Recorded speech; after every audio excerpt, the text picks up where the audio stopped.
여러분 안녕하세요. 투자의 신에 오신 여러분을 환영합니다. 토마토TV의 투자의 신과 함께 여러분을 투자의 신의 길로 인도해드리는 시간 투자의 신 월요일 2부 시작하겠습니다. 계속해서 김영일 전문가님과 함께 시장에 대한 이야기 또 종목에 대한 이야기로 한 시간을 꽉 채워보도록 하겠습니다. 자, 2부에서도 종목 진단 바로 출발을 합니다. 궁금하신 내용들 지금 바로 남겨주시고 그에 대한 해결책 정말 새해 선물로 받아가실 수 있었으면 좋겠네요. 먼저 토마토 증권통 유튜브 채널 들어오셔서 실시간 채팅창에 궁금한 내용들 남겨주시면 되겠습니다. 종목 상담 신청하실 때는 궁금하신 종목명, 매수가 비중 요 세 가지 같이 남겨주시고요. 새해에 또 새로운 마음으로 내가 새롭게 매수하고 싶은 종목이 있으시다면 매수 문의도 같이 남겨주셔서 어떤 타이밍에 또 어떤 전망을 가지고 들어가야 되는지 함께 체크해 보시면 또 좋을 것 같습니다. 자, 그리고 전화 상담 활짝 열려 있습니다. 전화 주시면 정말 추가적인 궁금증들까지 남아있는 아쉬움 없게 저희가 속 시원하게 해결 도와드리고 있으니까요. 02325-8200번, 325-8200번으로 문의 전화 주시길 바라겠습니다. 2부에도 여러분들과 다양한 이야기 많이 나눠보도록 할게요. 또 종목뿐만 아니라 시장에 대한 궁금증도 좋습니다. 섹터에 대한 궁금증이든 어떤 이슈에 대한 궁금증이든 혼자서는 잘 해석이 되지 않는 궁금증들이 있으시다면 남겨주시고 김영일 전문가님께 조언 받아보시길 바라겠습니다. 자, 그러면 2부 함께 하시는 분들도 저희 인사 나누면서 출발을 해보도록 할게요. 자, 철학관 챔피언님께서 2부 가자 해주셨고 레제비치님이 보라맨커님 이제 뿌뿌 안 하나요?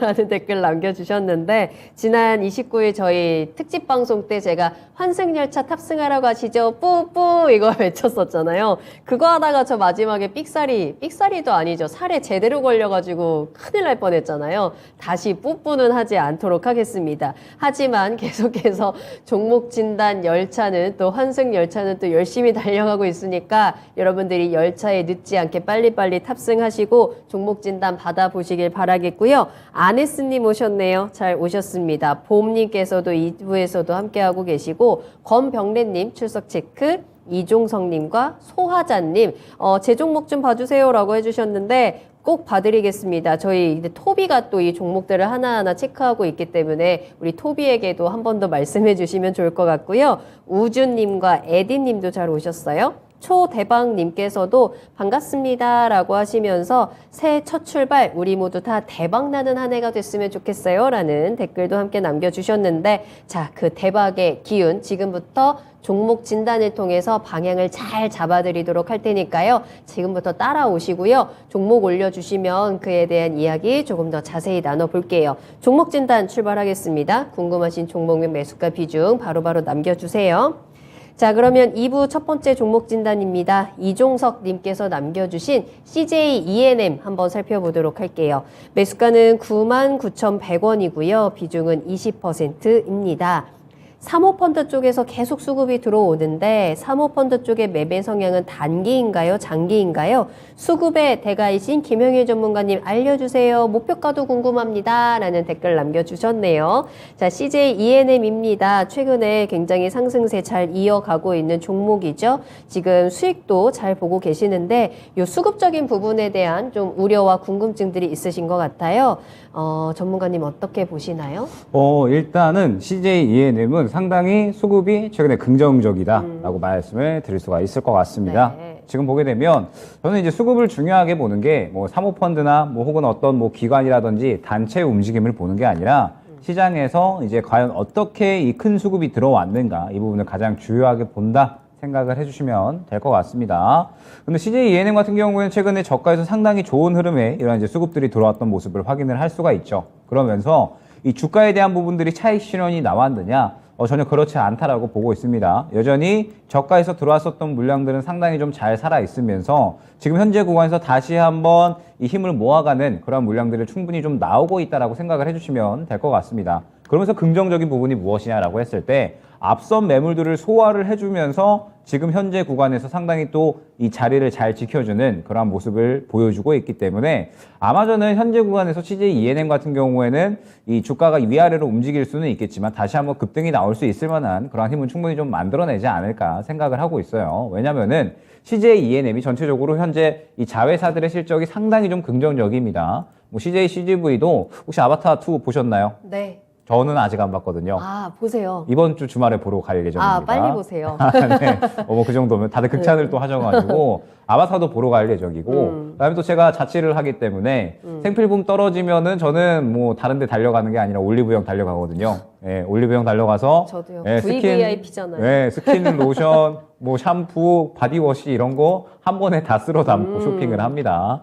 뭐 아마 다들 올리브영 가가지고 다 이러실 것 같아요. 그만큼 이제 이 CJ E&M의 자회사들이 굉장히 좀 알짜 기업들이 많습니다. 그러면서 CJ E&M 같은 경우에도 워낙에 이제 최근에 컨텐츠에 대한 부분들 시장에서 좋은 그런 이제 이야기들이 많이 나오고 있고 어떻게 보면은 차이나 모멘텀 쪽에 확실하게 조금 연관이 되어 있는 종목군이다라고 볼 수가 있을 것 같기 때문에 최근에 시장에서 조금 분명하게 좋은 업종이기도 하다라고 말씀을 드릴 수가 있을 것 같아요. 그러면은 실적도 괜찮고 업종도 괜찮고 그 다음에 수급풀은 또 괜찮다라고 하면 추가적인 상승 흐름은 충분히 좀 기대할 만하다라고 생각이 됩니다.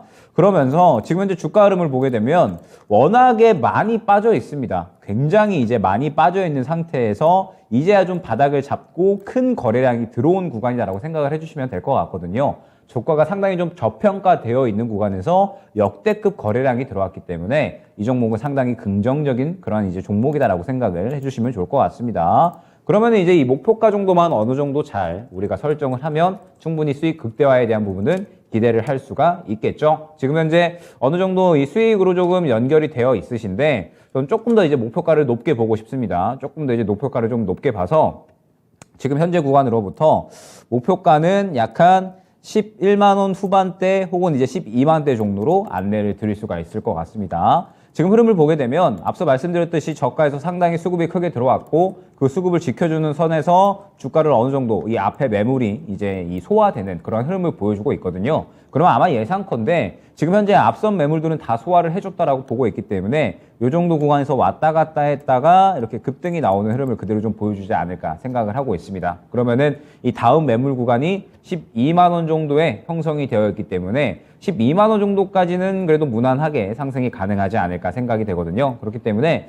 일단은 이 CJ E&M 같은 경우에는 조금 더 이 주가를 높게 봐가지고 12만 원 정도까지 수익 극대화를 노리시면 좋을 것 같습니다. 그러면서 뭐 당장에 지금 현재 구간은 추가 매수를 좀 진행을 한다라기보다는 그래도 어느 정도 주가가 올라온 구간이기 때문에 조금 더 여유롭게 지켜보시면서 12만 원 정도까지 가져가시면 좋을 것 같고 혹시나 만약에 눌림 구간이 나온다. 현재 약간 11선 구간이 지금 현재 21선 구간이죠. 21선 구간이 10만 원 정도에 이제 형성이 되어 있는데 10만 원 구간을 이탈을 하게 되면서 한 9만 원 정도까지 눌림이 나온다라고 하면 저는 오히려 이 정도 구간에서는 크게 조금 추가 매수를 진행을 해도 비중을 늘려도 나쁘지 않다라고 생각을 하고 있습니다. 워낙에 저평가되어 있는 기업이고 항상 이제 강조를 드리는 게 올해는 경기 침체가 거의 확실시되는 분위기이기 때문에 이러한 경기 침체임에도 불구하고 실적이 잘 나오는 기업들에 대한 주목도는 상당히 높아질 수밖에 없다라는 점. 그러면서 CJ E&M이 오랜만에 바닥에서 큰 수급이 들어오면서 실적에 대한 긍정적인 전망까지도 나오고 있기 때문에 주가에 대한 추가적인 탄력은 충분히 기대할 만하지 않을까 생각이 되거든요. 때문에 결론적으로 말씀을 드리면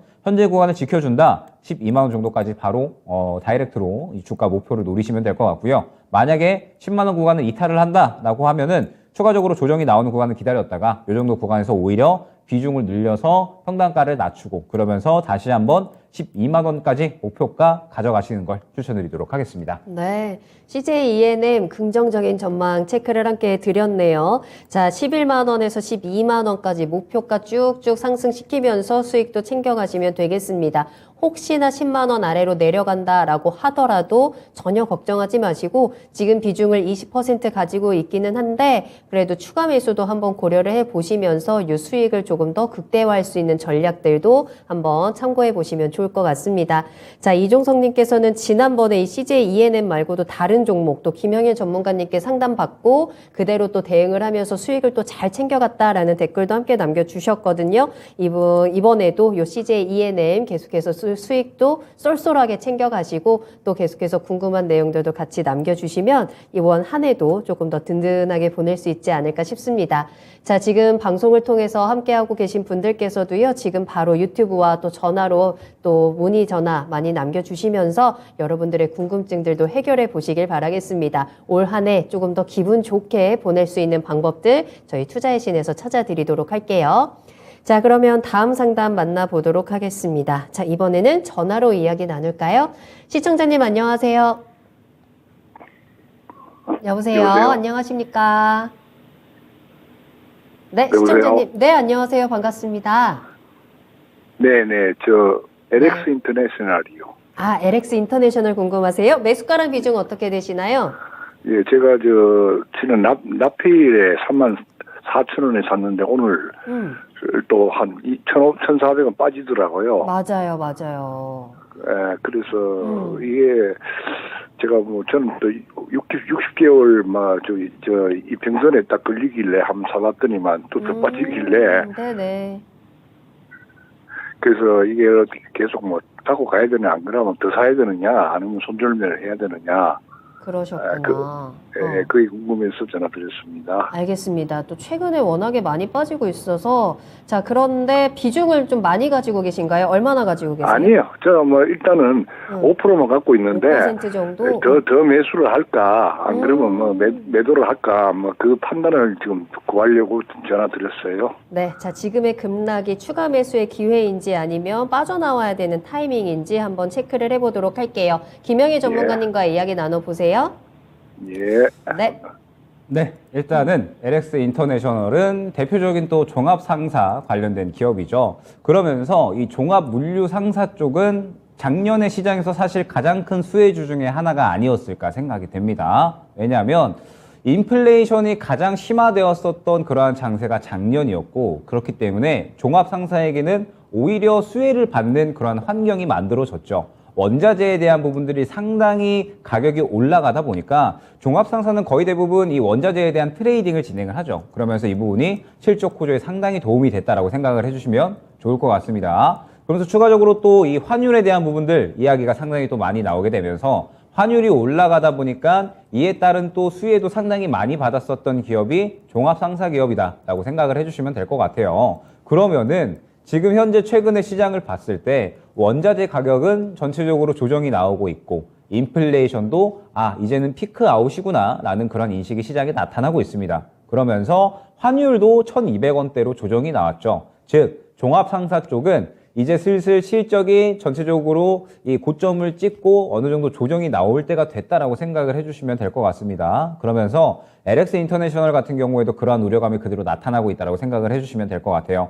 4분기에 실적 우려감이 살짝 나타나고 있는 상태입니다. 원자재 가격 조정 나오고 있지, 그 다음에 환율도 조정 나오고 있지, 전체적으로 이 4분기 실적이 좋게 나올 수가 없는 환경이다 보니까 가장 좋았던 때 대비 이제는 이 봄은 지나갔고 이제 슬슬 새로운 어떤 구간을 준비를 해야 되는구나 라는 인식이 어느 정도 좀 작용을 하고 있는 것 같아요. 그렇기 때문에 LX 인터내셔널 같은 경우는 사실 굉장히 조금 중요했었던 구간이었거든요. 이 3만 원 후반대를 지켜주느냐 마느냐, 말씀 주셨던 60일선을 지켜주느냐 마느냐 이 부분이 중요했었는데 결국에는 60일선을 이탈을 하고 추가적으로 상당히 강하게 차익 실현이 나오는 모습을 확인을 할 수가 있습니다.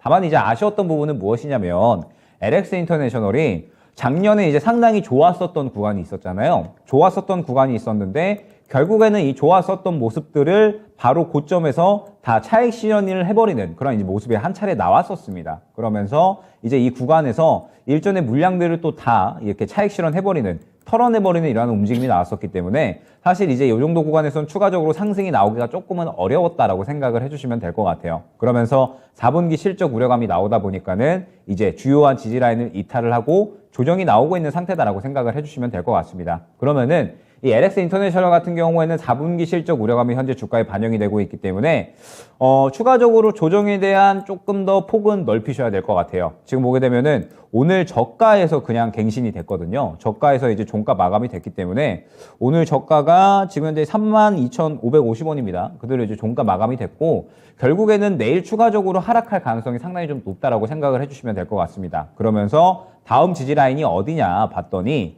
약 한 3만 원 정도가 될 것 같거든요. 3만 원 정도에서 그래도 어느 정도 좀 지지 라인을 보여주고 그 다음에 이 어느 정도 또 긴 시간을 다시 한번 힘을 모아 나갔다가 반등 구간을 잡는다라고 하면은 한 3만 원 중후반대가 되지 않을까 생각이 됩니다. 딱 한 요 정도 구간이 될 것 같은데 그러면 결국에는 LX 인터내셔널은 두 가지 방법이 있을 것 같아요. 지금 현재 구간에서 만약에 내일 추가적으로 저점 이탈을 한다라고 하면은 3만 원 정도 이 지지라인을 예상을 하고 그 다음에 어느 정도 반등 구간이 나올 때 정리를 하는 방법이 첫 번째가 있을 것 같습니다. 어찌됐든 이 종합상사 쪽은 원자재 가격, 그 다음에 환율 가격이 상당히 좀 조정이 나오고 있기는 하지만 그래도 높은 수준이거든요. 그래도 높은 수준이기 때문에 1분기까지는 그래도 견조한 실적은 나타낼 것이다라고 예상이 되고 있는 상태예요. 그렇기 때문에 약간 3만 원 정도 떨어지고 나면은 반등하면서 그래도 3만 원 중반대 정도까지는 반등이 나올 수가 있겠죠. 다만 중요한 부분은 무엇이냐? 그 정도 구간이 나올 때까지 어느 정도 기회비용이 손실이 될 수가 있다는 점. 항상 말씀드리지만 지금 현재 이 시장에서는 기회비용이 가장 중요하고요. 발빠른 대응이 가장 중요한 시장입니다. 그렇기 때문에 LX 인터내셔널 같은 경우에는 다시 한번 3만 원 정도까지 조정이 나왔다가 반등할 때까지 기다리려면 어찌됐든 이 기대감은 모두 다 반영이 된 상태이기 때문에 시간이 상당히 좀 걸릴 수가 있다라는 부분을 좀 염두를 해주셔야 될 것 같아요. 그러면서 만약에 3만 원까지 이제 조정이 나왔는데 추가적으로 또 이탈을 하게 된다라고 했을 때는 조정폭이 조금 더 클 수가 있다라는 점도 염두를 해 주셔야 될 것 같습니다. 그렇기 때문에 만약에 내일 이 저가 부분을 추가적으로 이탈을 한다라고 했을 때에는 어느 정도 이 비중 축소를 하는 방법이 첫 번째가 될 수가 있을 것 같고 비중 축소를 진행을 한다면 뭐 1월 달에는 저는 완전하게 차이나 모멘텀이 가장 또 주요한 그런 이슈로 작용을 할 것 같기 때문에 그쪽에 조금 더 집중을 해보시면 어떨까 생각이 됩니다. 그리고 이제 만약에 향후에 조금 추가 매수로 조금 포커스를 맞추고 진행을 한다라고 하시면 어느 정도 좀 기다림의 시간은 필요하지 않을까 생각이 됩니다. 결국에 LX 인터내셔널 종합상사 쪽이고 인플레이션과 환율이 주요한 이슈로 작용을 했기 때문에 아마 1월 달 정도까지는 조금 좋은 이슈가 작용을 할 수가 있는데 2월 달부터는 이제 금리가 목표치를 좀 달성을 하게 되거든요. 그러면서 추가적으로 물가도 조금 안정되는 그런 상황이 나오지 않을까 생각이 됩니다. 그러면은 종합상사 쪽은 사실 시장에서 그렇게 크게 이슈를 받기 힘든 종목군들에 속하기 때문에 생각보다 기다리는 시간이 길어질 수가 있거든요. 때문에 이러한 부분들을 염두를 해서 만약에 이제 추가 매수를 조금 생각을 한다라고 하시면은 저가 부근 약 한 2만 원 후반대에서 3만 원 정도까지 좀 지켜보시다가 반등이 나오는 흐름에 약 한 3만 원 중반대 정도까지 반등을 노릴 수는 있을 것 같지만 만약에 저라면 저는 이 종목은 조금 더 끌고 가기보다는 이미 이제 시장에서 기대감이 좀 많이 반영이 됐고 그 다음에 다른 조금 더 활발한 종목군들이 많으니까 그쪽 종목군들로 오히려 좀 교체를 노려서 조금 더 이 수익 만회를 빠르게 노리는 쪽이 지금 현재 시장에서는 알맞은 전략이 아닌가 그렇게 안내를 드릴 수 있을 것 같습니다. 네. 자, 시청자님 LX 인터내셔널 내일도 그렇고 앞으로 조금 더 하락할 수 있는 가능성이 있다라고 보셨고요. 따라서 비중을 지금 당장 늘리기보다는 축소하는 쪽으로 조언을 함께 드렸거든요. 도움이 좀 되셨을까요? 예, 감사합니다. 네, 새해 복 많이 받으시고요. 이 종목뿐만 아니라 다른 종목으로도 수익 많이 내시기를 함께 응원하겠습니다. 예, 감사합니다. 네, 감사합니다. 자, LX 인터내셔널 진단해 드렸습니다. 자, 여러분들 전화 상담 계속 열어둘게요. 왜 오늘 종목 잘 안 올려주세요? 정말 채팅창에는 많은 분들 함께 해주고 계시고 대화도 굉장히 활발한데 종목이 뜨납니다. 여러분 이럴 때 종목 진단 안 받고 뭐 하세요? 지금 바로 종목명 매수가 비중 남겨주시면 저희가 지금 실시간으로 더 김영애 전문가님과 함께 종목 진단 해드리고 있으니까요. 자, 유튜브 채팅창 들어오시고요. 전화 상담 많이 보내주시길 바라겠습니다. 전화번호는 02-325-8200번이거든요. 열어두고 있을 테니까요. 지금 바로 전화 주세요. 자, 계속해서 상담 이어가도록 하겠습니다. 윤영실님 오셨네요. 잘 오셨고요. 반올림 100%님 내 종목 했어요? 라고 해주셨는데 아직 안 한 것 같은데요. 한 번 더 올려주시면 저희가 또 확인이 가능할 것 같습니다. 자, 그리고 커피와 생강 계피차의 조합으로 드신다라는 분이 있었던 것 같은데 굉장히 신선한데요. 생강 계피차 또 요즘 같은 계절에 너무너무 좋죠. 저는 대추차 좋아합니다. 대추차랑 율무차. 갑자기 생각하니까 먹고 싶네요. 내일 꼭 마시겠습니다. 진짜 여러분 감기 너무너무 조심하셔야 해요. 정말 이번 감기 독합니다, 여러분. 자, 계속해서 다음 상담 만나볼까요? 자, 이번에는 아네스님이 보내주신 DB하이텍을 한번 살펴볼 건데요. 매수하신 가격이 75,500원이네요. 비중을 30% 가지고 계시는데 추가 매수해도 되는지 궁금합니다. 라면서 남겨주셨어요. 비중도 적지는 않으신 상황이고 손실은 이제 반토막이 났습니다. 이게 지금 같은 시점에서 DB하이텍 추가 매수해서 대응이 가능할지 정말 계속해서 내려가고 있거든요. 어때요? 일단은 지금 채팅창 보니까 반도체에 대한 또 토론이 상당히 맞아요. 활발한 것 같습니다. 네. 반도체는 또 이따가 제가 미니 강의에 반도체 관련된 내용을 또 준비를 했기 때문에 그때 이제 좀 상세하게 이야기를 나눠보도록 하고, DBH텍은 이제 DBH텍 자체로 조금 이야기를 해야겠죠. DBH텍이 사실 코로나 이후에 부양책이 펼쳐졌을 때 가장 또 크게 수혜를 받았었던 종목 중에 하나가 아니었나라는 생각이 듭니다. 그때 당시에 이제 워낙에 공급량을 좀 많이 줄이면서 차량용 반도체에 대한 그런 쇼티지 현상이 일어나게 됐고, 그러면서 8인치 웨이퍼에 대한 수요가 굉장히 큰 폭으로 증가하게 되면서 DBH텍 같은 경우에도 상당히 크게 시장에서 큰 상승을 보여줬었던 그러한 종목 중에 하나였죠. 그런데 올해 들면서, 올해가 아니죠. 자꾸 이제 저는 2022년에 머물러 있나 봅니다. 빨리 2023년, 넘어오세요. 예, 네. 넘어가야죠. 넘어가야 되고, 저는 또 굉장히 좀 올해 여러 가지 결심을 많이 했는데, 어찌됐든, DBH텍이, 작년에 이제 상당히 조금 좋지 않은 흐름을 좀 계속해서 이제 내비치고 있다라고 생각을 해주시면 좋을 것 같아요. 물론은 이제 이 8인치 웨이퍼가 기본적으로 꾸준하게 이 캐시카우를 좀 역할을 해주고, 그러면서 캐시카우, 좀 캐파도 이제 많이 늘려 나갈 수 있을 만한 그런 이제 투자도 많이 해 놓은 상태인데, 문제는 무엇이냐? 코로나 특수 이후에 전체적으로 뭐 차량용 반도체라든지 혹은 이제 뭐 디스플레이에 대한 부분들 수요가 다 감소를 하고 있는 그런 추세이기 때문에, DBH텍 같은 경우에도 지금 현재 이 8인치 웨이퍼가 주요한 캐시카우임에도 불구하고 약간은 수요가 좀 감소하고 있다라고 이제 위기감이 감돌고 있다라고 생각을 해주시면 좋을 것 같습니다. 그렇기 때문에 지금 현재 이 주가가 상당히 조금 힘을 못 쓰고 있다라고 생각을 해주시면 될 것 같아요. 그러면서 뭐 이제 이미 수치상으로도 좀 나오고 있는데, 가동률이 전체적으로 좀 줄어들고 있다라고 생각을 해주시면 될 것 같거든요. 역시나 어느 정도 이 감산을 하는 부분도 DBH텍이 좀 나오고 있는 것 같습니다. 그러면 결국에는 DBH텍은 이 새롭게 신성장 동력을 좀 잘 꾸려나가는 게 중요하다라고 볼 수가 있을 것 같고, 뭐 충분히 그러한 부분들은 조금 늘려나가고 있는 것 같아요. 이제 실리콘 카바이드 기반의 전력 반도체 생산에 상당히 이제 투자를 많이 하고 있다라고 합니다.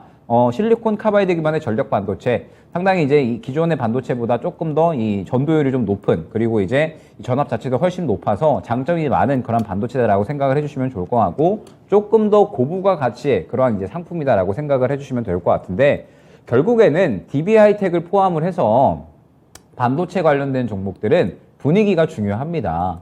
지금 현재 반도체 종목들은 힘든 구간을 좀 지나가고 있는 그러한 상태이기 때문에 인내심을 가져야 되는 상태다라고 생각을 해주시면 될 것 같습니다. 그러면서 올해에 사실 메모리 업황이 문제이기는 하지만 파운드리 업황도 사실은 약간 성장성을 떨어뜨릴 것이다 이야기가 많이 되고 있거든요. 그러면서 결국에는 이 파운드리 쪽도 상당히 이 수주에 대한 부분들이 좀 중요한데, DBH텍 같은 경우에도 수주 잔고가 약간 좀 줄어들 것이다 예상이 되고 있는 상태이기 때문에, 마찬가지로 이 힘든 구간을 좀 이겨 나가야지 결국에는 주가에 대한 어떤 반등을 꾀할 수 있다라는 부분이 중요할 것 같습니다. 그렇기 때문에 현재 DBH텍 같은 경우에는 일단은 추가적으로 이 대응을 한다라기보다는 조금 더 여유롭게 봐야 되지 않을까. 이따다가도 좀 말씀을 드릴 거지만, 반도체는 저는 올해에 가장 주목하고 있는, 그리고 기대를 하고 있는 섹터입니다. 그런데 그 기대감을 가지기 전까지는 좀 인내심을 갖고 지켜봐야 된다라고 보고 있거든요.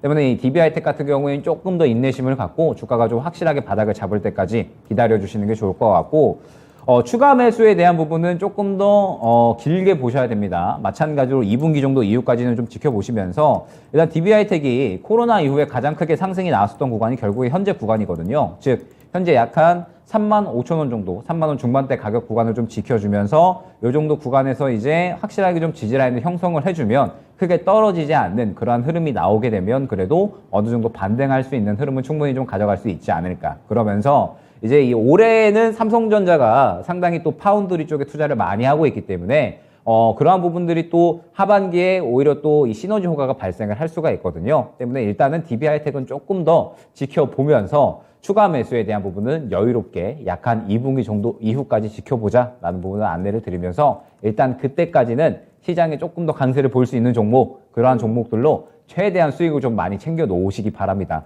수익을 많이 챙겨 놔야지 반도체 종목들은 이제 이 하반기에 반등이 나올 때 그때 대응을 할 수가 있는 거니까, 지금은 우리가 웅크리고 힘을 모아서 꺾이지 않는 마음으로 대응을 준비해야 되는 시기가 아닌가 생각이 됩니다.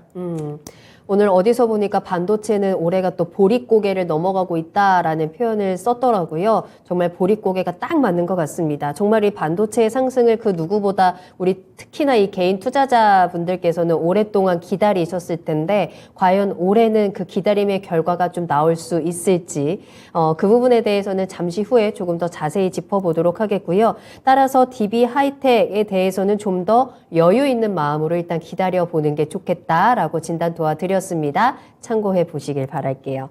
자, 또 종목 올려주세요라고 했더니 정말 박민규님을 비롯해서 한애경님, 최영희영희님 또 오랜만에 종목 올려주시네요. 많은 종목들 올려주셨는데요. 자, 그럼 지금부터 빠르게 또 계속해서 종목 상담 이어가 보도록 할게요. 저희 채팅창과 또 전화 상담 계속 열어줄 테니까요. 여러분들 지금도 놓치지 마시고 또 망설이지 마시고 바로바로 남겨주시길 바라겠습니다.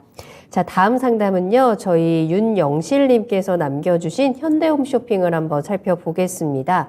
매수가가 58,000원이에요. 비중은 10% 담으셨는데요. 꼭 부탁드려요 라면서 남겨주신 종목입니다. 현대홈쇼핑 오늘 많이 빠졌군요. 4.64%입니다. 오늘뿐만 아니라 지난주부터 흐름이 좋지는 않았네요. 오늘 51,400원까지 내려와 있는 상황이에요. 사실 연말에 이 종목 너무너무 좋았거든요. 정말 시장과는 관계없이 이 종목만큼은 계속해서 상승을 이어왔던 종목인데 딱 이 6만 원을 뛰어넘지 못하고 꺾였습니다. 오늘까지도 그 하락을 계속해서 이어가면서 51,400원의 거래를 마쳤고 시청자님께서도 지금 손실 구간에 들어가 있는 상황인데요. 어떤 대응이 필요할까요? 네, 현대홈쇼핑은 일단은 3분기 실적도 그렇게 나쁘지 않게 나왔습니다. 견조하게 나오면서 주가가 좀 상승을 했었던 그런 이슈는 일단은 지금 현재 보유하고 있는 기업이죠. 현대렌탈케어를 매각을 하겠다라고 이제 이야기가 나왔었습니다. 그러면서 현대렌탈케어의 매각 자금이 약한 이제 1,370원 정도로 이제 예상이 되고 있고 1,370억 원이 그대로 이제 현금으로 들어오게 되면서 현대홈쇼핑이 배당을 추가적으로 할 수 있지 않을까라는 그러한 기대감이 연쇄적으로 주가에 좀 작용을 한 것 같습니다. 그러면서 이제 어느 정도 좀 상승이 나온 것 같은데 결국에는 이러한 부분들이 연말 되고 나서 이제 올해로 넘어오다 보니까 완전히 또 좀 기대감이 소멸이 되지 않았나라고 생각이 됩니다. 그러면서 이제 3일 연속 추가적으로 조정이 나오고 있는 상태인데 그러면 이제 현재 구간에선 어떻게 대응을 하느냐가 가장 중요하겠죠. 현대홈쇼핑 같은 경우에는 일단은 정리를 하기보다는 조금 더 좀 지켜봐야 되지 않나라고 생각이 됩니다. 정리를 하기에는 일단은 3일 동안에 워낙에 좀 낙폭이 크게 나왔거든요. 6만 원 정도에서 약한 이제 5만 1,000원 정도까지 일단은 떨어질 수 있는 구간은 좀 다 떨어졌다라고 생각이 됩니다. 그러면서 현재 강하게 좀 지지를 해줄 수 있는 구간이죠. 61선과 121선 이 정도 구간에서 이제 어느 정도 지지를 받을 수 있는 그런 흐름이 나올 수가 있기 때문에 조금 더 이제 지켜봐도 무방할 것 같다라는 생각이 들어요.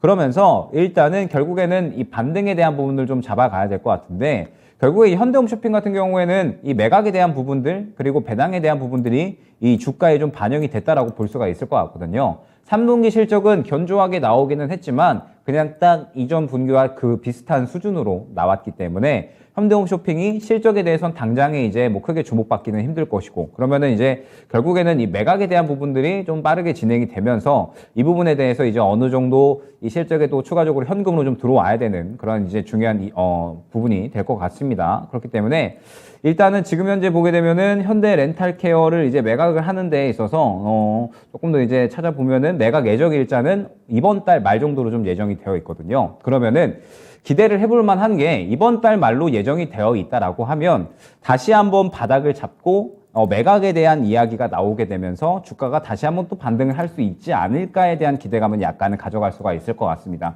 그러면은 일단 1차 목표가는 53,000원, 2차 목표가는 약한 56,000원 정도로 안내를 드릴 수가 있을 것 같고 저는 이 종목 같은 경우에는 너무 길게 가져가시기보다는 적당하게 매수가 근처까지 올라오게 되면은 정리를 하시는 게 좋지 않을까 생각이 됩니다. 현대홈쇼핑이 지금 보게 되면은 결국에 이 5만 원 중반대 이후에 굉장히 매물대가 두터운 모습을 확인을 할 수가 있습니다. 매물대가 두터운 모습을 확인을 할 수가 있고 이미 이제 이 매각에 대한 부분들은 상당히 좀 상세하고 구체적으로 이야기가 나왔는데도 불구하고 이 56,000원 구간을 크게 뚫어내지 못했다라는 점. 그러면은 이제 1월 말에 다시 한번 매각에 대한 이야기가 나오면서 주가 반등에 대한 어떤 기미가 나올 수는 있겠지만 이 정도 구간을 다시 한번 강하게 뚫어주기에는 약간은 힘들지 않을까 생각이 되거든요. 그렇기 때문에 일단 현대홈쇼핑 같은 경우에는 지금 당장에 정리를 하기보다는 주가 반등 쪽에 조금 더 이제 목표치를 맞추어서 진행을 해주시는 게 좋을 것 같고 1차 목표치는 53,000원, 2차 목표치는 56,000원 정도로 안내를 드리면서 이 종목은 수익을 보자 그리고 이제 추가 매수로 대응을 하자라기보다는 그냥 이 정도 구간에서 반등 나올 때 정리를 하고 다른 종목 쪽으로 교체를 하는 쪽이 조금 더 좋지 않을까 생각이 됩니다. 어찌됐든 좋은 이야기들은 반영이 된 상태에서 이제 이번 달 말에 다시 한번 이 이야기 됐던 게 또 이제 이야기가 될 만한 이러한 이제 부분에 기대감을 가져가야 되는 그런 상황이기 때문에 너무 큰 주가의 상승보다는 그냥 이 매수가 근처에서 정리되는 쪽으로 이제 목표치를 가져가 주시는 게 좋을 것 같고 이제 앞으로 이 새롭게 좀 상승이 나올 수 있는 그러한 종목군들에 집중을 해보시는 게 좋지 않을까 생각이 됩니다.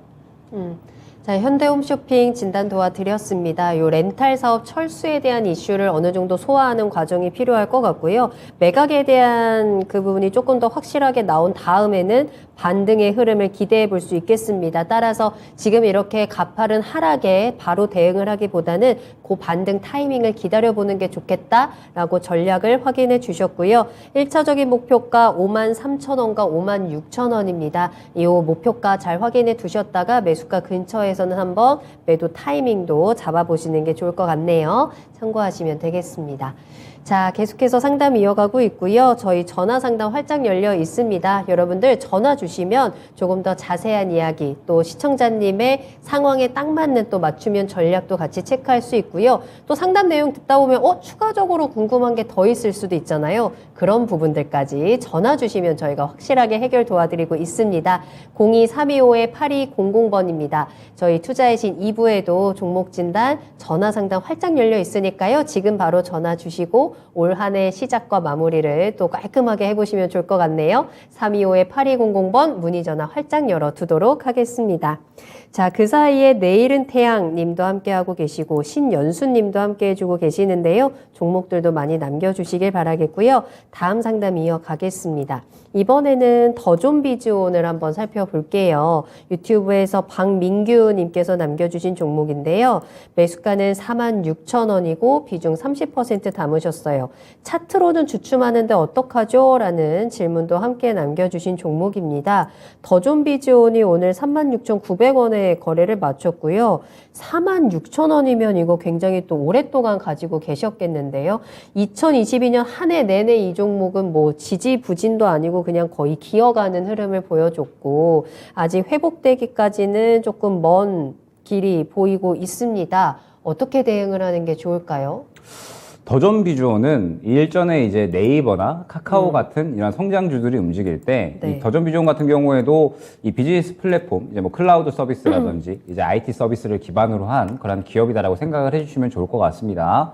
장점이라고 하면 보통 이제 이러한 비즈니스 플랫폼 클라우드 서비스를 이용하는 기업들은 한 군데 쓸 때 계속 씁니다. 그러면서 이제 상당히 장기적인 이러한 캐시카우 역할을 좀 해줄 수가 있다라는 부분이 긍정적이면서 이제 이러한 부분들이 또 실적에 상당히 좀 견조하게 움직이는 그런 모습을 보여준다라고 생각을 해주시면 될 것 같아요. 도전비전 같은 경우에도 실적이 그래도 견조한 그런 흐름들을 좀 잘 보여주고 있는데 아무래도 코로나 특수로 인해서 상당히 크게 움직였었던 일전에 이제 코로나 특수 이후에 상당히 이제 크게 움직였었던 그러한 종목이기 때문에 이러한 상승이 나오기까지는 그래도 시간이 조금 걸리는 그러한 상태가 아닐까 생각이 됩니다. 코로나 때보다도 이제 이 코로나 때 가장 좀 좋았었기 때문에 지금은 이 가장 좋았었던 구간을 지나가고 다시 한번 바닥에서 새롭게 성장 동력을 찾아가는 그러한 구간이다라고 생각을 해주시면 될 것 같아요. 결국엔 네이버나 카카오 같은 경우에도 이제 이 가장 좋았었던 구간을 지나가고 이제 주가가 상당히 좀 하락을 했다가 다시 한번 최근에 바닥을 잡아가면서 다시 한번 또 이 실적을 끌어올릴 수 있을 만한 여러 가지 성장 동력을 찾아가고 있는 그런 구간이잖아요.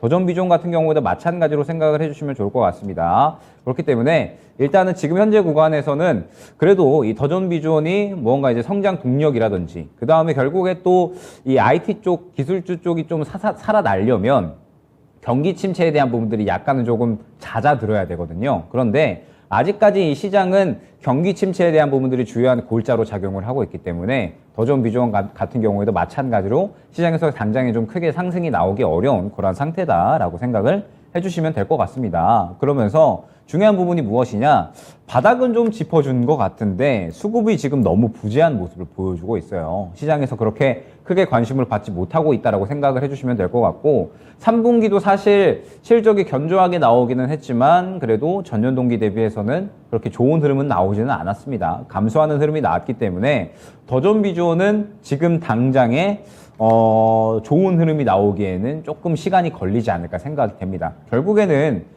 이 더존 비주얼 같은 이런 종목들이 좋은 흐름이 나오기 위해서는 일전의 흐름들을 봤을 때 굉장히 강한 수급이 점차적으로 좀 유입이 되기 시작을 하면서 이제 매집이 되고, 그러면서 이 물량을 바탕으로 해가지고 주가 탄력이 나오는 그림이 일반적이다라고 봐주시면 될 것 같거든요. 그런데 최근의 흐름을 보게 되면은 전체적으로 수급이 상당히 또 부재하는 모습을 보여주고 있기 때문에 더존 비주얼이 이제 올라가기 위해서는 이러한 이 큰 수급이 한 차례 조금 나타나주는 그런 모습을 보여줘야지 이 수급을 바탕으로 해서 이제 이전 매물대까지 충분히 상승이 나오는 흐름이 나오지 않을까 생각이 됩니다. 그래서 뭐 더존 비주얼은 그렇게 또 매물대가 두터운 종목이 아니기 때문에 한번 상승을 하게 되면 그래도 상당히 상승폭이 잘 나와주지 않을까 생각이 되거든요. 때문에 일단은 더존 비주얼은 인내심 있게 좀 여유를 가지고 지켜봐야 되는 종목이다라고 생각이 되고, 그 시기는 아마 2월 FOMC가 일단은 1차적인 고비가 되지 않을까 생각이 됩니다. 2월 FOMC에 과연 연준에서 어떠한 스탠스로 이야기를 할까? 금리 인상을 베이비 스텝으로 할 것이냐, 빅 스텝을 할 것이냐. 그 다음에 과연 올해 금리 기조에 대해서 올해 말에 금리 인하를 좀 기대해봐도 되겠다라는 그런 스탠스, 비둘기적인 스탠스로 나오는지, 아니면 계속해서 강한 이 금리에 대한 어떤 긴축 기조 이런 부분들을 유지를 하는지에 따라서 또 시장의 방향성이 나뉠 것이고, 그 다음에 기술주나 성장주에 대한 어떤 방향성이 또 나뉘게 될 거거든요. 그렇기 때문에 1차 분수령은 2월 FOMC가 되지 않을까.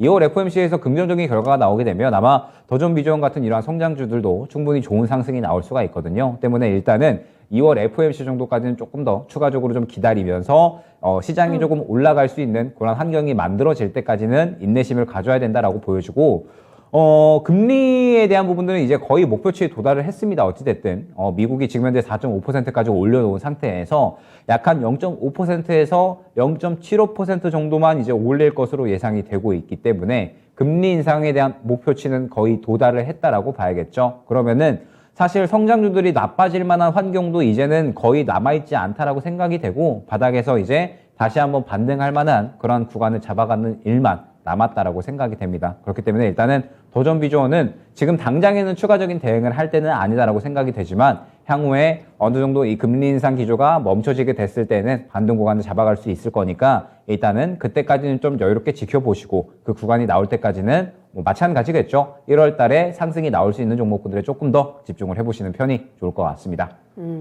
더존 비주얼입니다. 시장이 올라가고 또 수급이 들어와야 주가도 상승할 수 있을 텐데요. 따라서 지금 당장은 조금 더 지켜보는 시간들, 기다림의 시간이 필요하겠습니다.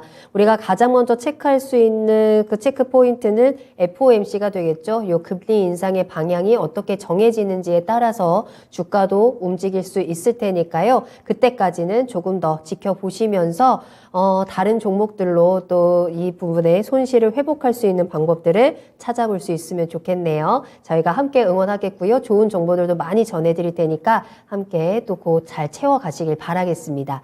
자, 계속해서 상담 이어갑니다. 저희 유튜브와 전화 상담 활짝 열려 있으니까요. 계속해서 남겨주시길 바라겠고요. 현재 10시 41분 지나가고 있네요. 또 잠시 후에 미니 강의를 통해서 또 시장에 대한 포인트도 함께 짚어드리고 있습니다. 끝까지 함께 해주세요.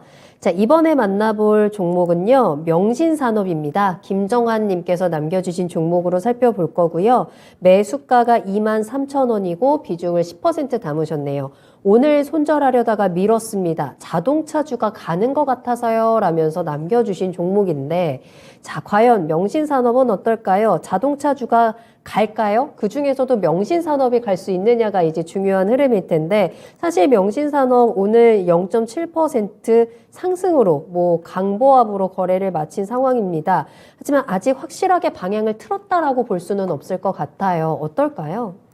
일단 오늘 자동차주가 반등이 나왔던 이유는 현대 기아차에 약간의 호재가 나왔죠. 내용이 무엇이냐? 미국에서 상업용 전기차에 리스 차량을 포함시킨다라고 이야기가 나왔고, 그러면서 현대전기차가 IRA에 대한 부분에 이제 약간의 좀 우려감을 덜었다라는 이슈가 주요할 것 같습니다. 그런데 문제는 무엇이냐? 리스 차량이 현대기아차가 그렇게 좀 비중이 높지가 않습니다. 현대기아차는 이제 현지 전략에 대해서 개인이 이제 구매를 하는 차량에 대해서 비중이 좀 많이 높기 때문에 리스 차량에 대해서는 매출 비중이 그렇게 크지는 않거든요. 매우 작은 상황이다라고 생각을 해주시면 될 것 같기 때문에 결국에는 그렇게 큰 호재로 작용을 하지는 않은 상태에서 어찌됐든 현대차가 약간의 좀 반등이 나오다 보니까 명신산업도 어느 정도 같이 좀 반등이 나왔다라고 생각을 해주시면 될 것 같습니다. 그러면서 이제 뭐 전체적인 자동차주들이 어느 정도 반등이 나왔는데 저는 중요한 부분이 무엇이냐? 자동차는 저는 3월까지는 계속적으로 좀 여유롭게 지켜봐야 된다라고 보고 있습니다. 왜냐하면 IRA 가이던스가 3월에 발표가 되잖아요. 결국에는 자동차가 움직이기 위해서는 IRA 법안이 가장 중요한 그러한 이 분수령이 될 겁니다. 지금 이제 현대기아차 같은 경우에 계속해서 좀 주가가 지지부진한 모습을 보이고 있죠.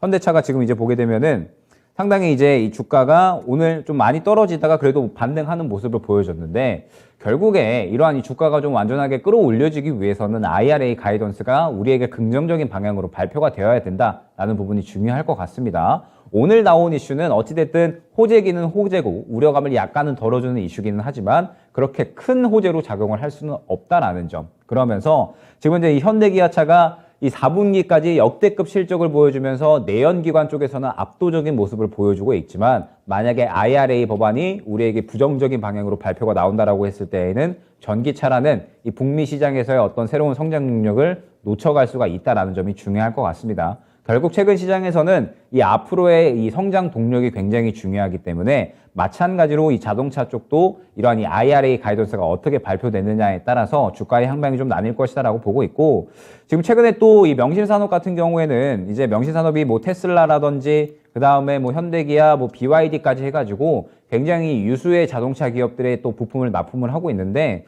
최근에 이 테슬라도 그렇고요. 전체적으로 이 전기차 수요가 또 약간은 감소하고 있는 그런 상황이에요. 테슬라가 감산을 했다라는 이야기, 그 다음에 수요 감소하고 있다라는 이야기도 나오고 있고 그러면서 현대기아차 같은 경우에도 IRA 법안에 대한 그런 우려감이 있다고 보니까 명신산업 같은 경우에도 지금 현재 주가가 지지부진한 그런 모습을 보여주고 있다라고 생각이 됩니다. 그러면 이제 3월에 IRA 가이던스가 긍정적으로 나오게 되면 현대차가 이제 주가를 견인을 하면서 전체적인 자동차 부품주들이 함께 또 움직이는 그런 모습들이 나올 거고 만약에 부정적인 방향으로 나오게 되면은 추가적으로 조정이 조금 더 나올 수가 있겠죠. 그렇기 때문에 일단은 명신산업은 약간 이 여유롭게 봐야 되는 그런 구간이다라고 생각이 되는데 일단 오늘 손절을 이제 고려를 하셨다라고 하시는 거 보니까 그래도 종목을 정리하시려는 그런 생각은 있으신 것 같아요. 그렇기 때문에 일단 명신산업 같은 경우에는 저점이 최근에 14,150원에 형성이 되어 있습니다. 14,150원에 형성이 되어 있으면서 만약에 이 구간을 이탈을 하게 되면 추가적으로 조정폭을 좀 키울 수가 있을 것 같고요. 이 구간을 이탈하지 않게 된다라고 하면은 그래도 어느 정도 받는 구간을 추가적으로 좀 10,000원 후반대까지 잡아갈 수가 있을 것 같습니다. 그러면서 중요한 부분은 역시나 말씀드렸듯이 IRA 법안이 3월에 어떻게 진행이 되느냐 이렇게 좀 중요할 것 같은데 사실 저는 약간 이제 우려스러운 부분이 오늘 이제 IRA에 대해서 어찌됐든 리스 차량에 대해서 약간의 이 보조금 혜택을 줬기 때문에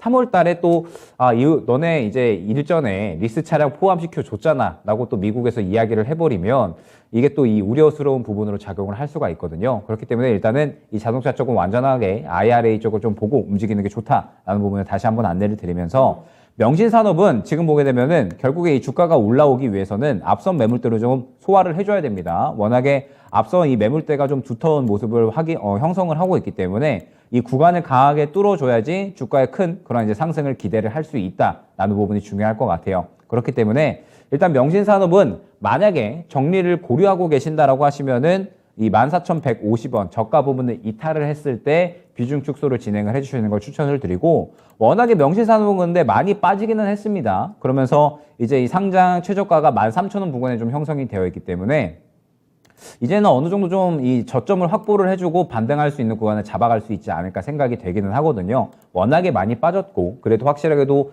이 실적 자체는 안정적으로 나와주고 있는 기업이기 때문에 이 저가 부분을 좀 잘 지켜준다라고 했을 때는 그래도 어느 정도 반등을 꾀할 수 있지 않을까 생각이 됩니다. 그러면은 반등이 나왔을 때는 일단 1차적으로는 약 한 17,000원 정도 노려볼 수 있을 것 같으니까 일단 그 정도까지 한번 이제 지켜봐 주시는 게 좋을 것 같고, 만약에 이 종목에 대해서 좀 길게 대응을 한다라고 하시면 IRA 법안까지는 확인할 필요가 있다라는 점. 다만 이 IRA 법안까지 너무 길게 기다리기 힘들다라고 하시면은 신규 종목적으로 조금 더 포커스를 맞추어서 수익 만회를 노리는 전략 안내드리도록 하겠습니다. 네. IRA 법안이 자동차 관련 종목에는 특히나 명신산업에 있어서도 가장 큰 호재이자 악재가 될 수 있겠는데요. 요 3월에 가이던스 발표까지는 조금 더 지켜보는 시선도 필요할 것 같고요. 단기적으로는 14,150원 이탈하면 비중 축소, 반등 시에는 17,000원까지 목표가 제시해 드렸습니다. 자, 이렇게 오늘 김영일 전문가님과 함께 또 종목 진단 빠르게 달려왔는데요. 여러분들께 많은 도움과 힌트가 되셨을 거라고 생각을 하고요. 자, 그럼 지금부터는 미니 강의를 출발해 보도록 하겠습니다. 앞서 예고해 주신 대로 오늘 반도체에 대한 이야기 한번 들어볼까요? 네. 이번 주에 상당히 중요한 이슈가 있죠. 삼성전자 실적 발표가 그렇죠. 예정이 되어 있습니다. 그러면서 1월 6일로 예상이 되고 있거든요. 그러면은 오늘이 이제 1월 2일이니까 하필 또 금요일이네요. 네, 하필 또 금요일이고 예상이 되는 부분이죠. 삼성전자는 어닝 쇼크를 기록할 것으로, SK하이닉스는 영업 적자 1조 6천억 정도를 기록할 것으로 예상이 되고 있습니다. 그런데 사실 이미 11월, 12월 달부터 이러한 부분은 예견이 되어 왔기 때문에 과연 반도체에 대해서 이번에 시장이 어떻게 받아들이느냐, 저는 이 부분이 좀 중요할 것 같아요. 이미 이제 이 반도체가 하락을 많이 했다라는 부분에 대해서 시장이 조금 반응을 한다라고 하면은 확실하게 좀 바닥을 짚어줄 수가 있을 것이고, 반도체가 이미 이제 많이 떨어졌는데 이 실적이 또 어닝 쇼크가 또 나올 거기 때문에 더 떨어져야 된다라고 반응을 하면 전체적으로 시장이 약간 더 하락을 하게 되면서 조금 더 이제 이 조정폭을 키울 수가 있다라고 생각이 됩니다. 그런데 저는 한 표를 던지고 싶은 게, 그래도 하락을 하더라도 크게 떨어지는 않을 것 같다. 어느 정도 좀 바닥을 잡아줄 것 같다라는 그런 생각을 하고 있거든요. 물론 지금 현재 이제 화면을 보게 되면 반도체 업황이 여전히 좋지가 않습니다. 계속적으로 이 메모리 업황이 좋지 않게 되면서 삼성전자 영업이익률이 8년 만에 한 자릿수 위기다라고 이제 이야기가 나오고 있어요. 그러면서 이제 4분기에 상당히 좋지 않은 실적을 내보낼 것으로 이제 이야기가 되고 있고, 반도체 부분에 이러한 실적 하향률이 어마어마합니다. 지금 보게 되면은 8.8% 부분에서 이 1.8%까지 떨어지면서 마이너스 7.9%. 정말 이제 반도체 부분에 대해서 이제 성장 전망에서 상당히 아쉬웠다라고 이제 생각이 됩니다. 그러면서 이번 실적이 어닝 쇼크가 나올 것으로 누구나 다 예견을 하고 있는 그러한 상태죠. 그러면서 이제 추가적으로 보게 되면은 반도체 재고가 계속해서 또 넘쳐나는 부분. 지금 이제 보게 됐을 때 DRAM 가격이 지금 현재 계속적으로 이제 작년부터 하락을 하고 있는 모습을 확인을 할 수가 있습니다. 그러면서 올해까지도 더 빠질 겁니다. 올해까지도 더 빠지게 되면서 결국에는 이 13년 만에 최악의 한파가 조금 더 이어질 수가 있다라는 부분이 중요할 것 같은데, 제가 왜 이제 반도체는 떨어질 대로 떨어졌다라고 이제 이야기를 하냐라고 했을 때, 이미 이 모든 반도체 기업들은 이 2023년 계획에 대해서 어느 정도 전략들을 좀 수립해 나가고 있다라는 점이 중요할 것 같아요. 마이크론 이미 3분기부터 감산을 진행했죠. 설비 투자 줄여놨죠. 그 다음에 직원들도 감원을 해놨고, 그 다음에 인텔 같은 경우에도 이제 이 비용 절감에 대한 어떤 전략들을 꾸려 나가고 있다라고 생각을 해주시면 될 것 같습니다. 그 다음에 삼성전자 중요한 부분이죠. 생산 설비 투자를 유지한다. 그 다음에 뭐 비용 절감 전략은 뭐 당연하겠지만 생산 설비 투자를 유지한다라는 부분이 상당히 중요할 것 같습니다. 물론 이제 하이닉스 같은 경우에는 상당히 이 투자 부분을 축소를 하는 그런 이제 이야기가 나오고 있지만, 저는 주목하고 있는 부분이 역시나 삼성전자가 투자를 유지한다라는 부분이 중요할 것 같습니다. 결국에 이 부분은 무엇이냐? 저는 반드시 내년에 반도체, 내년이 아니죠. 자꾸 내년이라고 하네요. 올해 하반기로 넘어가면서 반도체가 반드시 살아난다라고 보고 있거든요. 그러면서 오히려 시장을 좀 주도해 줄 수 있는 역할을 해주지 않을까 생각을 하고 있습니다. 반도체는 분명하게 하반기로 들어서면서 지금 현재 공급 과잉 현상이 해결이 되고 오히려 감산을 했기 때문에 이 부분이 또 가격이 올라가는 데에 한몫을 하면서 그 다음에 DDR4에서 DDR5로 넘어가면서 메모리 업황이 완전하게 또 회복이 되는 그러한 시기를 가져갈 것이다라고 보고 있고 그 다음에 삼성전자가 또 비메모리 쪽에도 상당히 투자를 많이 하고 있기 때문에 아마 하반기 정도 됐을 때에는 삼성전자가 반도체 쪽을 주도를 하게 되면서 뭐 아까 이야기했었던 뭐 DBI텍이라든지 혹은 이제 이 메모리 관련된 종목들도 일제히 조금 이끌어가는 흐름을 나타내주지 않을까 생각을 하고 있거든요. 그렇기 때문에 반도체 쪽은 오히려 추가 매수를 계속적으로 준비를 해야 되고 신규 매수할 준비를 해야 되는 그런 종목군이다라고 보고 있고 그렇기 때문에 저는 이번에 삼성전자가 실적 발표를 하게 되면 약간의 이제 반응은 나올 수가 있습니다. 반응은 나올 수가 있지만 그럼에도 불구하고 저는 이 반도체 쪽은 크게 하락을 하지 않고 분명하게 바닥을 짚어주는 모습이 나오지 않을까 생각을 하고 있거든요. 물론 이제 내년에 반도체 매출이 전체적으로 역성장할 것으로 예상이 되고 있기는 하지만 이미 이 부분은 시장에서 충분히 다 예견이 되어 왔었다라는 점 그러면서 안 좋았었던 부분을 다 반영을 했기 때문에 아마 이번 실적 발표를 하게 되면은 시장이 추가적으로 조정이 나올 수가 있겠지만 코스피 기준 약간 떨어져 봤자 2150 정도 지금 현재 2200 정도는 웬만하면 좀 지켜줄 것으로 보고 있고 바닥을 짚어준다라고 했을 때에는 마찬가지로 반도체 쪽도 그렇게 크게 빠지지는 않을 것이라고 보고 있습니다. 그러면서 바닥을 짚어주는 흐름이 나오다가 이제 이 2분기 정도 넘어가게 되면서 분명하게 이 큰 반등이 나올 것이다라고 보고 있으니까 보유자분들은 추가 매수를 준비를 하고 그 다음에 아직 보유하지 않으신 분들은 이제 신규 매수를 준비해야 되는 종목군이다라고 보고 있고 일단 이번 주에 삼성전자 실적 발표가 나오게 되면 분명하게 반응은 있을 거거든요. 다만 하락한다라고 하더라도 그렇게 크게 시장은 반응은 하지는 않을 거니까 여러분들이 주목을 하셔야 될 부분 일단은 반도체는 2분기 이후로 좀 밀어 놓으시면 좋을 것 같습니다. 2분기 이후로 밀어 놓고 반등이 나올 때 대응해야지 정도로 좀 생각을 해주시면 좋을 것 같고 일단 당장은 말씀드렸듯이 1월 달은 완전하게 이슈 플레이가 될 수밖에 없는 장입니다. 반도체 2차 전지 다 쉬어갈 수밖에 없기 때문에 아무래도 이야기가 될 수밖에 없는 종목군들이 굉장히 좀 중요하겠죠. 아까 이제 또 채팅창 보니까 CES도 이제 종목군들이 좀 많이 죽었다라고 이제 이야기를 해주셨는데 맞습니다. 지금 이제 메타버스 쪽도 지금 차익 실현이 상당히 좀 많이 나왔거든요.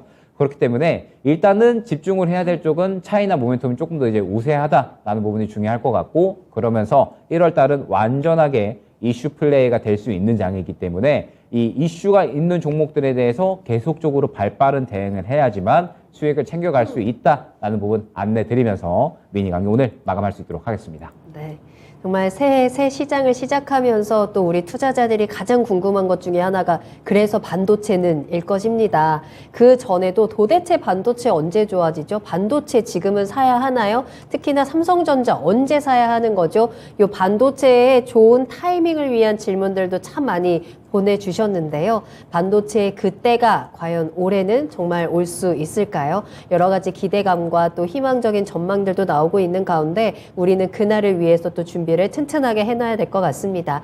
삼성전자 실적 발표 이후에 그 반응이 어떻든지 간에 흔들림이 있든지 간에 우리는 지금 당장보다는 앞날을 위한 준비를 차근차근 해나간다면 그래도 그 반도체의 그 때가 왔을 때 우리가 다 같이 웃을 수 있을 것 같거든요. 오늘 김영희 전문가님의 미니 강의까지 잘 참고를 하시면서 올 한 해 전체적인 계획들도 다시 한번 세워보시면 더 좋을 것 같습니다. 자, 이렇게 해서 오늘 김영희 전문가님과 함께한 2시간 투자의 신이 모두 마무리가 되었습니다. 여러분들께도 많은 도움이 되셨을 거다라고 생각을 하고요. 김영희 전문가님과는 여기서 먼저 인사드리도록 할게요. 오늘 감사합니다. 네, 감사합니다. 네, 오늘 저희가 방송에서 전해드린 내용은 투자 판단에 대한 참고 자료입니다. 투자는 투자자 본인의 책임과 판단에 따라서 이루어져야 한다는 점 다시 한번 유의해 주시기 바랍니다. 오늘 하루도 모두 고생 많으셨고요. 저는 내일 이 시간에 다시 돌아오겠습니다. 시청해 주신 여러분 고맙습니다.